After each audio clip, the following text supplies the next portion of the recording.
Well, it's finally time. After all the stories I've shared with you guys about wrestling, from stealing action figures, watching the live celebration with my grandma, it's finally time for the series finale of Storytime with Pav. Like the homie Michael Jackson, this is it. This is the last YouTube-worthy wrestling-related Storytime I have for you guys. Obviously, I have a lot more stories left to share, but those are not wrestling-related, so those will go on the second channel, so stay tuned for that. But in terms of wrestling-related Storytimes, this is it. And honestly, I was saving this one because I knew that this one would be the perfect way to end the series, because what better way to end the series than the time that I got worked into a shoot, brother? What better way to end the series than with the episode where I took a bump, the episode where I was down for the count and I was seeing stars? Ladies and gentlemen, what better way to end the series than the time I got RKO'd at school? So let's get right into it, but before that, just a quick word from the sponsor of today's video, Top 11. Top 11 is a free-to-play football management game available on iOS, Android, Huawei, and web browsers. In this game, you take charge of a club and the football world is yours. Every aspect of the club is under your control, so sign the players, train them, set up the formations, and of course, win some games. Top 11 is a franchise I've been playing since I was a kid, and it's now better than ever because of the new 3D live matches. So not only do you control every aspect of your team, but now you can see them in action. You see your tactics come to life with these great animations and graphics. Yo, just look at my team Pav FC go. My boy McDonald has been putting in work. To celebrate the release of 3D live matches, Top 11 has lots of exciting events and giveaways planned for this season and those ahead. The best time to play this game is now. There is something for every football fan in Top 11, as you can see. If you're a football fan like me, this is a must play for you. So go click the link in the description down below or use the QR code here and go take your team to the top, and not only do you get to have some fun, but you also support the channel. Go check out Top 11 and become a top football manager. The football world is yours.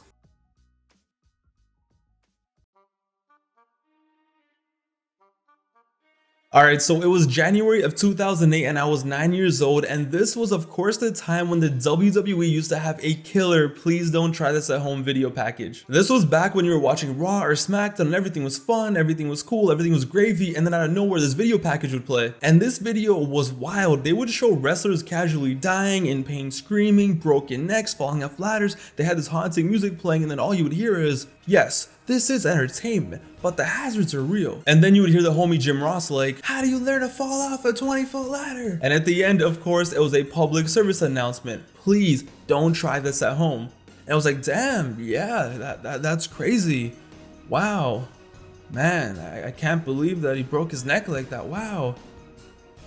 I'm here to tell you right now, we don't care. Let me tell you something. We don't care. Yo, if anything, the PSA just showed us stuff that we were gonna try at home. Alright, bro, get a ladder, get some tables, let's learn how to fall off a ladder. We did not care whatsoever. You name a wrestling move and we did it. FUs, Batista bombs, last ride, 619, swanton bombs where we almost broke our neck. Name a wrestling move, we did it, you did it. Back then, it was just a thing. Every kid used to play wrestle. And it didn't matter where we were. We could be at home, in our front lawns, at your mom's house, at school. Didn't matter. We were gonna try this at home. And I remember vividly, especially at 9 years old, me and my friend's little wrestling federation, that shit was popping. So it was January of 2008, I was 9 years old like I said, and this story took place at my elementary school. Yes, the same elementary school where I pulled that fire alarm and I was a menace. So I was in grade 4, I was at school, and it just had snowed. It's January, it's Toronto, of course, it's gonna snow like no tomorrow. And the thing was, at my school, when it snowed, all the kids were kind of split into what they did at recess. So some kids would play football / soccer in the snow, they did not care. Some kids would run around, play tag, or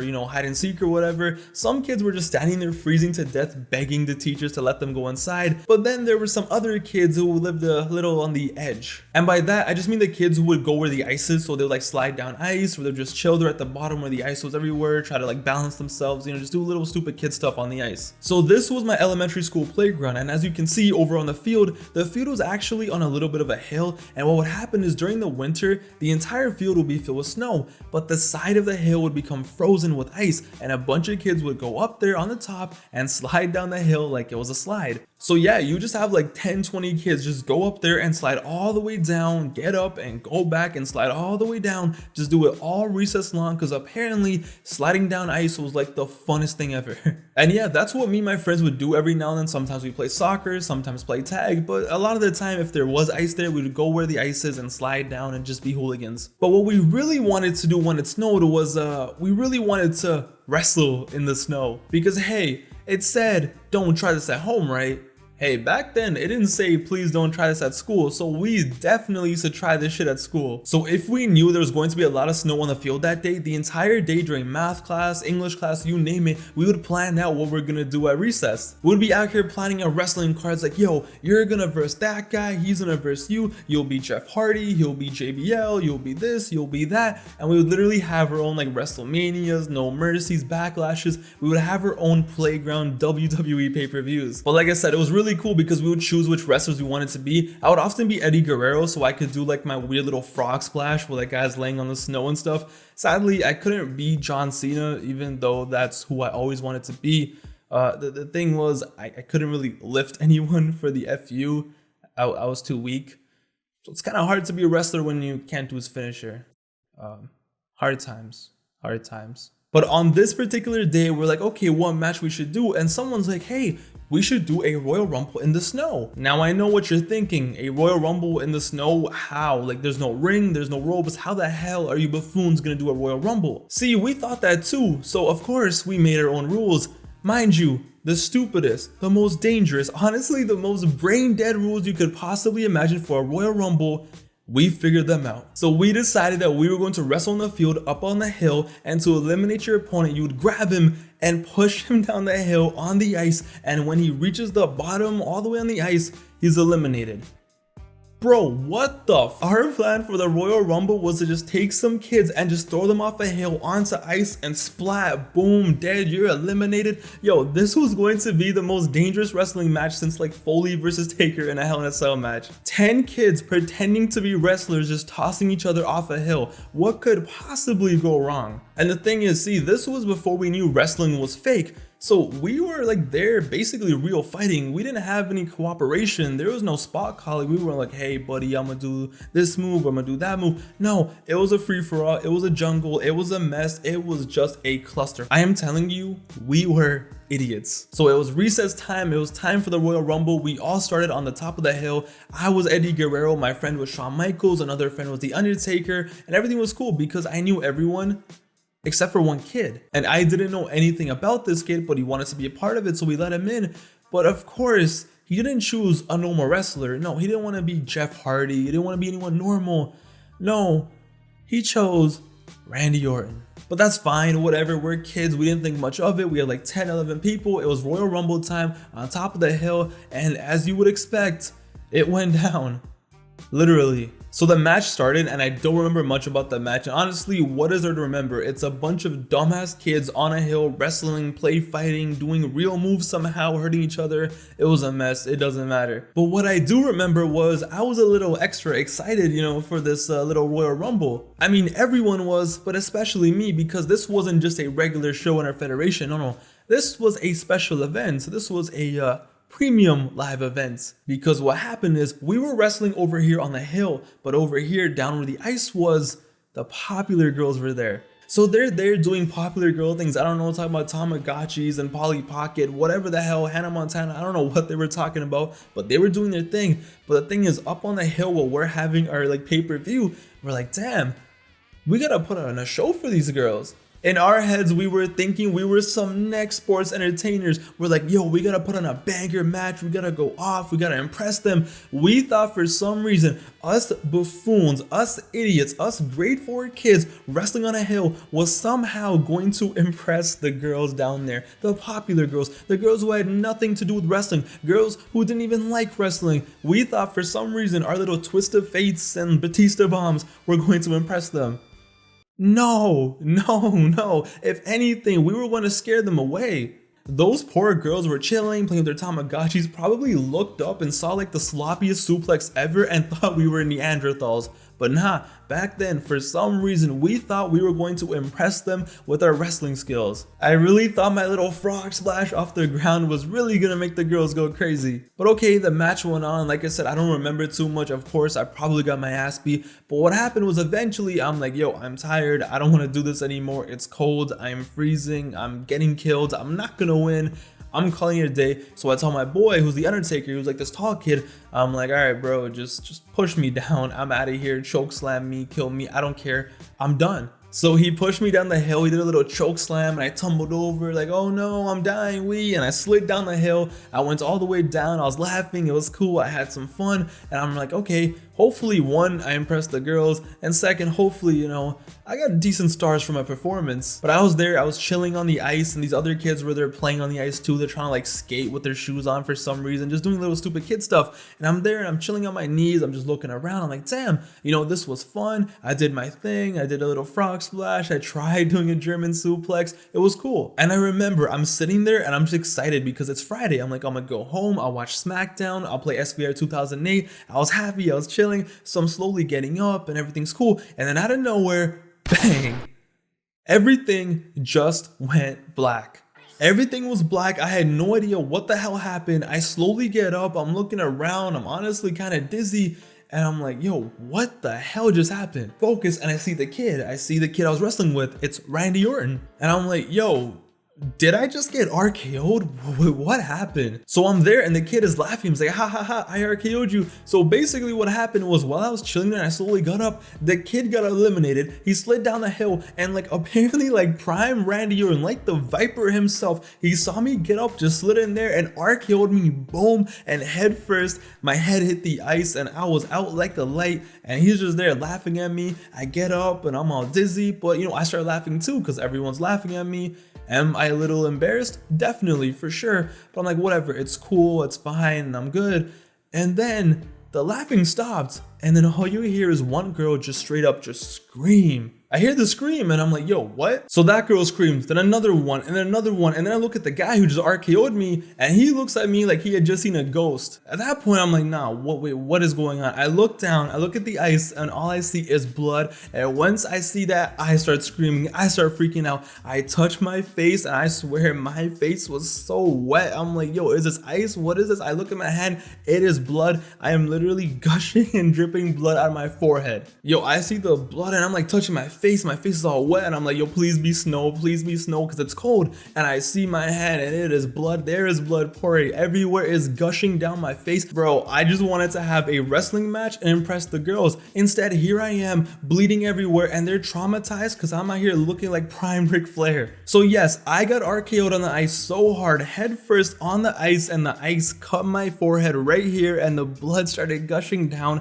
and the cut was like this wide open and it was disgusting. It was a mess. I was panicking. I get up and I am tripping. I want to cry so bad. I am running. I'm looking for a teacher. I'm looking for someone to help me, but there is nobody there. The kids are just standing there just looking at me like, bro, I thought wrestling was fake.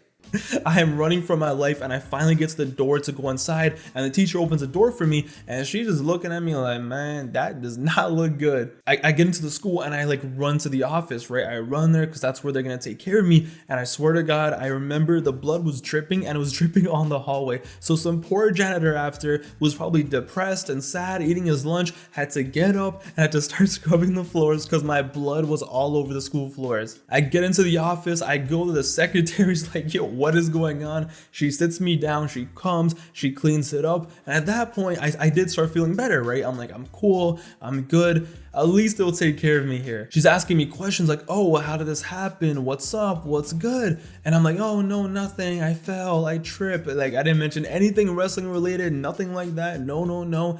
I'm like, yeah, I just fell, I don't know what happened. She's like, okay, it's okay, sweetie, don't worry. She's cleaning it up. But the problem was the blood wasn't stopping. So then she calls another secretary from another side of the office. So she comes in and she's like, that does not look good. And I'm like, lady, now is not the time to say that. So she comes, so she starts looking at it and they're inspecting it. I don't know what they're doing. And at this point, I start tripping out even more. I'm back to my panic stage. And all I hear is a lady say, all right, I'll call his mother. Bro, when I heard that, my heart dropped. Not another call home. No, not another situation. Not another thing. Why do you need to call home? It's fine. Like, I'm good. I don't need to go home. Just patch me up, put a band-aid on. Doesn't that bandage fix everything? Listen, I'm 9. I think bandages are the only thing that you need, right? I'm cool. And she's like, nah, I'm sorry, sweetie, but you're probably gonna need some stitches. Stitches? Huh? In this economy? Nah, man, don't do this to me. Once I heard that, I started tripping. I was traumatized. I was scared. I did not want stitches. I started picturing the needle and everything and whatever going in my head, and I started freaking. I'm like, please fix it. You can do something. I'm sure you can do something. You're a doctor, right? It's like, no, sweetie. I'm just a secretary at your school. Like, what do you want me to do? So I'm just sitting there with this cloth on my head, just covering the cut, and my mom walks in, right? On her day off, of course, she comes in, she sees me, and she's just so disappointed. But at this point, that was the usual. I was used to it. She's just so disappointed. She's like, all right, let's go. So she grabs me. I'm out here bleeding. All the kids are walking by looking at me like, yo, what is wrong with this kid? What was he doing? What happened? And I literally remember her saying this in the car. She's like, usually when I gotta pick you up from school or I gotta call home, you do something bad or you do something to someone else. How the hell did you get banged in this time? Obviously not in those exact words. So she's driving and she takes me to the urgent care clinic. It's like 4 p.m. It is busy as hell and I'm sitting there with this cut. There's blood dripping everywhere. My mom's just there with me. Every other kid that's there is like sick, right? They have the flu, they're fine, or whatever, they're cool. And then there's me just casually bleeding, like I said, like prime Ric Flair. But yeah, eventually the doctor sees me and he's like, all right, son, what happened? And I'm like, I got RKO'd. And he just looked at me like, son, what's an RKO? But yeah, 4 stitches right here. I still have a mark. You can't see it on camera, but I still got the mark. Of course, my mom yelled at me. She was worried, obviously, but she was still kind of disappointed. Like, why were you wrestling at school? What is wrong with you? Eventually, on the weekend, the kid found out where I lived and he came. And even though I wasn't really friends with him, he apologized. He said sorry and everything. And we did end up becoming friends. But yeah, it was all good. I got my stitches. I went home. He apologized. Like I said, I watched some SmackDown, played some video games. I was chilling and I thought that was it, right? I thought story's over, story's done. I'll make my return at the next Rumble. I'll be number 30, like John Cena. I'll come out and I'll do my thing.